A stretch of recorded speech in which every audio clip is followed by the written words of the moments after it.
महाराज श्री जैसे कि हम नवरस की बात की थी, राष्ट्रीय जन्म कुंडली, अगर नवरस आया तो हमारे नवरात्रों की भी चर्चा अक्सर होती है, और बिना नवरात्रों की मतलब जानकारी की या भक्ति की, क्योंकि इन दिनों में हर कोई माँ की भक्ति चाहता है जी। तो वैसे तो बहुत से उपाय बताए जाते हैं व्यक्तिगत रूप से, क्योंकि जैसे मैंने पहले भी आपसे कहा कि आप कथा वक्ता भी हैं और ज्योतिषमर्मर के भी हैं, तो सही में अगर किसी को माँ भगवती की कृपा चाहिए तो ऐसा कोई एक विशेष साधन हमारा सही? हमारे यहाँ धर्मशास्त्रों के अंदर 3 देवियों को प्रधान बताया गया है। ऐसे तो कई देवियाँ हैं, 10 महाविद्या भी हैं अलग अलग है, लेकिन जैसे नवरात्रि का महापर्व है, शक्ति आराधना का पर्व है, तो 3 देवियों को प्रधान बताया गया है, भगवती महाकाली, भगवती महालक्ष्मी और भगवती महासरस्वती। ये त्रिगुणात्मिका स्वरूप है। इसको क्या कहते हैं?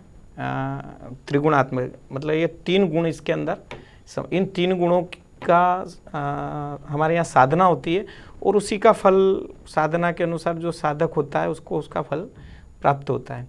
तो माता सबसे पहले महाकाली आती है।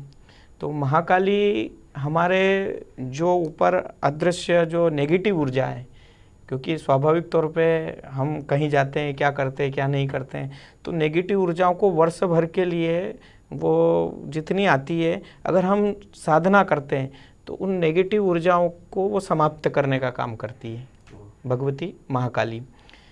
इसके पश्चात फिर महालक्ष्मी का आता है।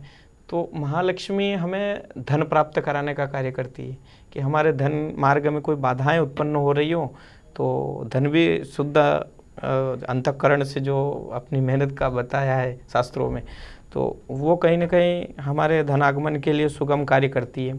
फिर आता है सरस्वती। तो हमारे यहाँ सरस्वती ऐसी देवी है कि जो विद्या भी देती है और विद्या के द्वारा धनागमन भी कराती है।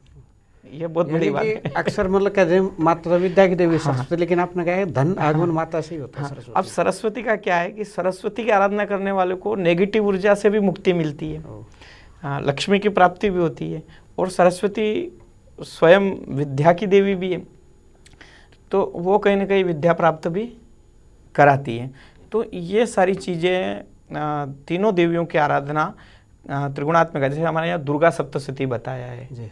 दुर्गा सप्तशती के अंदर 3 चरित्र बताए हैं, भगवती महाकाली, भगवती महालक्ष्मी और भगवती महासरस्वती। तो दुर्गा सप्तशती का पठन अगर होता है तो उस व्यक्ति को अपार क्षमता प्राप्त होती है। आप हमारे संतवाणी चैनल को सब्सक्राइब करें, वीडियो को लाइक करें, शेयर करें, और हाँ, बेल आइकन पर क्लिक करना बिल्कुल ना भूलें, ताकि हमारी किसी भी वीडियो की सूचना सबसे पहले आपको मिले।